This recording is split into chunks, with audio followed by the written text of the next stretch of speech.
tanggal 19 Juli tahun 2020, saya, Kepala Kantor Wilayah Kementerian Hukum dan HAM Nusa Tenggara Timur, melepas warga binaan pemasyarakatan dari Lapas Waikabubak menuju Lapas Nusa Kambangan atas nama Bora Billy, hukumannya 5 tahun, dan yang kedua, Endris Soki, hukuman 3 tahun, yang ketiga, Umbu Siwahunu, hukumannya 6 tahun dengan resmi.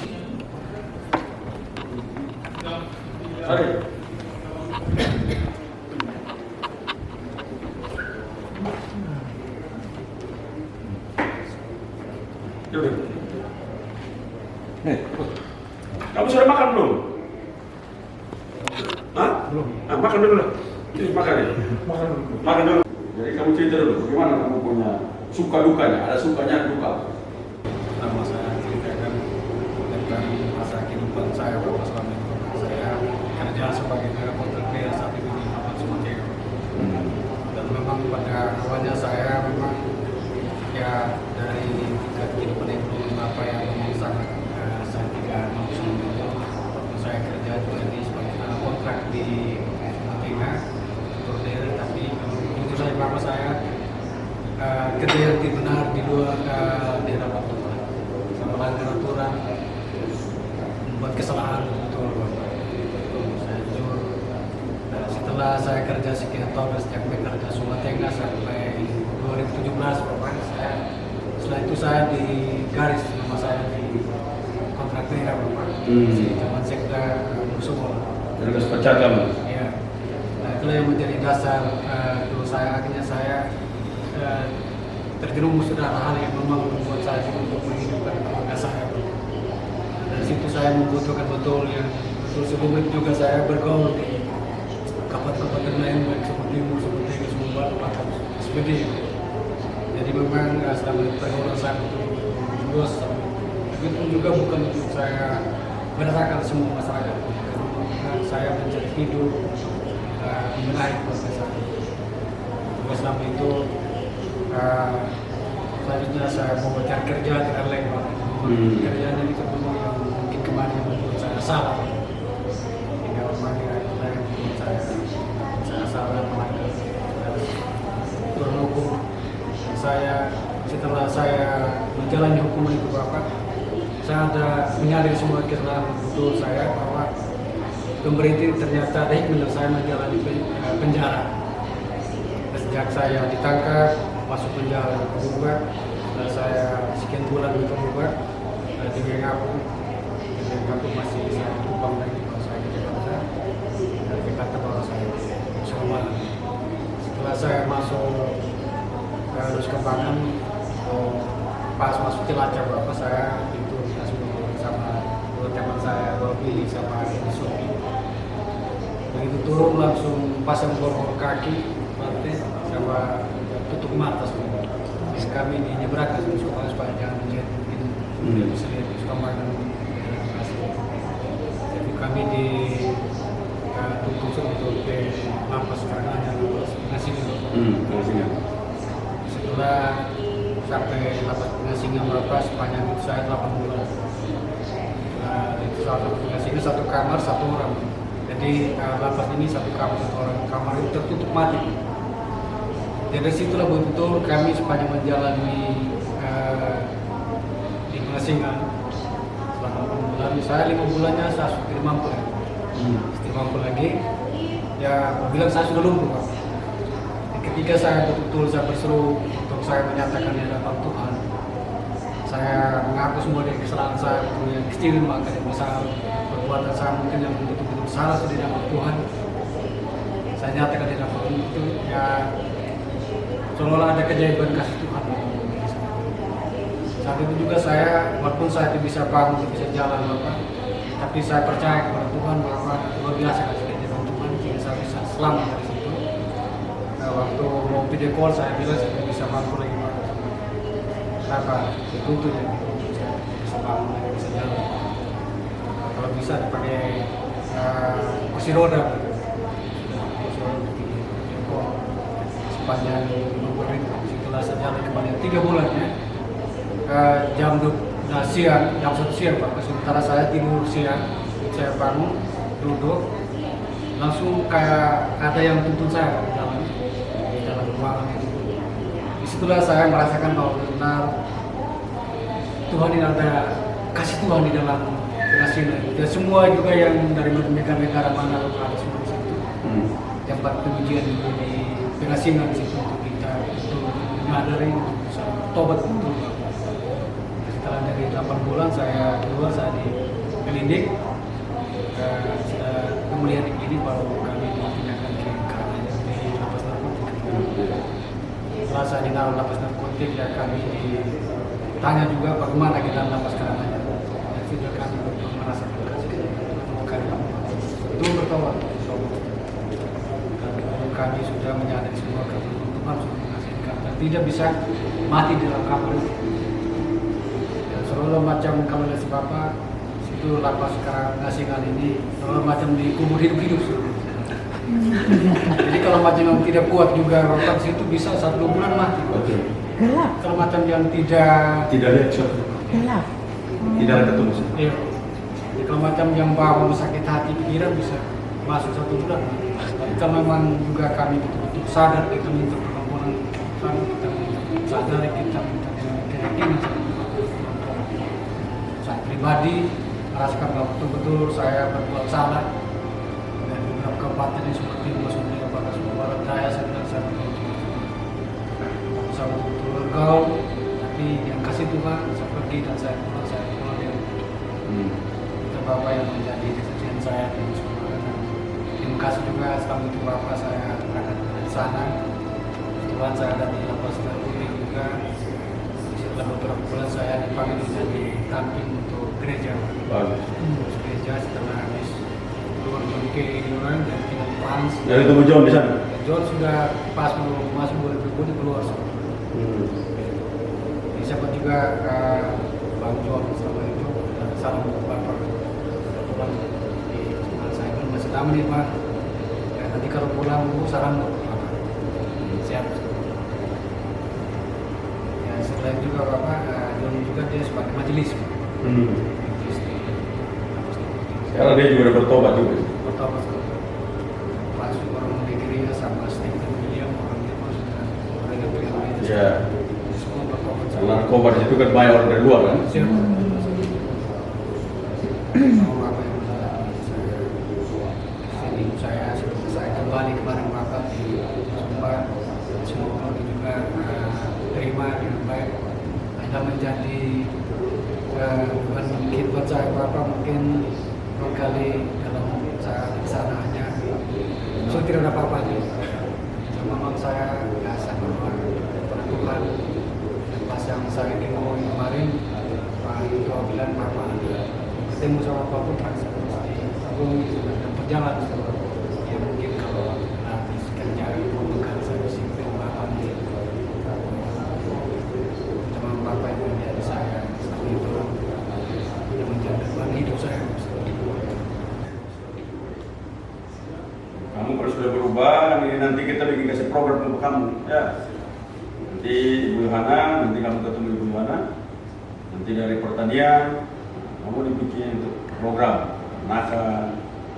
Nanti kamu bikin untuk tanam di sana, kita perlu, ya.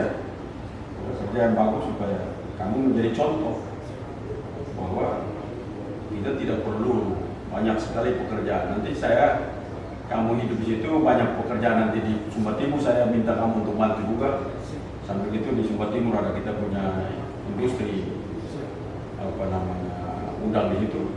Kamu nanti bisa bantu di sana bisa jalan gitu ya. Nanti kamu jadi alat untuk menyampaikan bahwa kita tidak perlu harus melakukan pencurian karena kita bisa kerja untuk mandiri. Pemerintah siap untuk membangun semua. Selama ada keinginan dari masyarakat. Ya. Jadi teman-teman di sana juga kamu sampaikan bahwa pulang nanti saya ketemu mereka, nanti kita atur mereka hidup untuk kita siapkan mereka yang baik ya. Banyak sekali pekerjaan di Sumba yang kita sedang siap. Ya. Yang pasti kan kalau kamu piara binatang tidak ada yang berani curi. Baru ada curi bilang nanti saya kirim kalian ke. Dia bilang nanti kamu jangan coba-coba curi lagi karena saya mengirim kalian di tempat saya. Nah, gitu kan? Biar teman-teman di sana, udah itu bukan gubernur membenci. Tapi kalau saya tidak buat begitu tidak bisa selesai. Nah, kalau begini kan kamu menjadi alat untuk agen untuk menyampaikan sebuah kehidupan baru. Sumpah bagi seluruh para teman-teman kita yang lagi salah hari ini untuk berubah. Mari kita hidup dalam sebuah kesempatan baru untuk membawa kita lebih baik lagi, lebih terpuji, lebih terpandang. Semua orang boleh salah, tapi tidak boleh sampai mati kita salah. Kita harus juga mati sebagai manusia hebat, manusia yang berguna bagi sesama. Ini kesempatan kedua bagi kamu untuk kamu menunjukkan bahwa Tuhan yang mengasihi kamu dari kamu hampir lumpuh. Saya tahu gitu. Tadi baru jelaskan mereka tadi. Itu kalau tidak olahraga, tidak latihan yang baik bisa lumpuh, tidak bisa jalan. Tapi kamu bisa dilewatkan. Itu artinya Tuhan Yesus masih mengasihi kamu sebagai manusia yang perlu untuk kamu melanjutkan hidupmu dan berguna bagi sesama. Ya.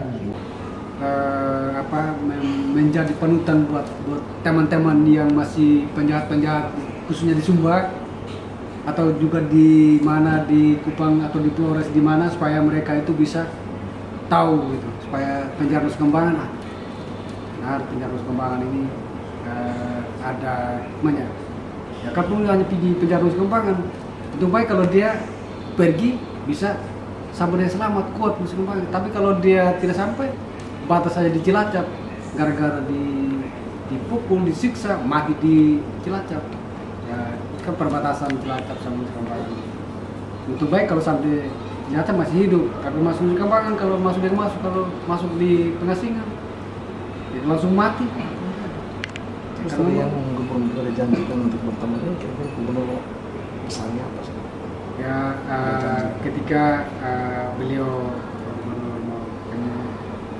artinya sebagai panutan teman-teman untuk bertobat, ya mungkin juga ada inspirasi untuk bantuan-bantuan bagi kami. Itu mungkin satu hal barangkali yang disampaikan oleh Bapak Gubernur supaya teman-teman yang masih ada yang masih mencuri, yang masih perampok, supaya mereka itu bisa bertobat sebagai panutan jika nanti kalau umum bisa dibantu alat-alat, dibantu untuk pertanian ternak dari Bapak Gubernur. Jadi ini memang satu hal juga buat kami untuk sebenarnya kalau kita lihat juga dari pribadi kami juga ya, betul kalau kita sadar kita jalani proses pertanian peternakan itu memang betul yang Bapak Gubernur bilang benar. Ketika Bapak Gubernur bilang kami dibantu, ya kami juga sangat berterima kasih supaya kami merubah pola hidup sudah yang baru, ketika kerja sawah, kerja kebun, beternak, salah satu panutan kami juga supaya dari pertobatannya kami sebagai di luar sana yang betul yang bersalah pada rakyat. Umur berapa tahun? Saya 3 tahun 8 bulan. Anak berapa orang? Anak saya 5 orang. Yang pertama sudah kuliah tahun depan sudah selesai sekolah pendeta. Ketika saya juga sekolah pendeta, saya sudah 2 tahun di Nusa Kambangan. Kalau di call Bapak saya ada sekolah pendeta. Puji Tuhan. Luar biasa. Sudah Saya kesaksian di pikirnya gereja. anak saya waktu itu mungkin karena saya tidak ada, mungkin mereka jadi apa sebenarnya.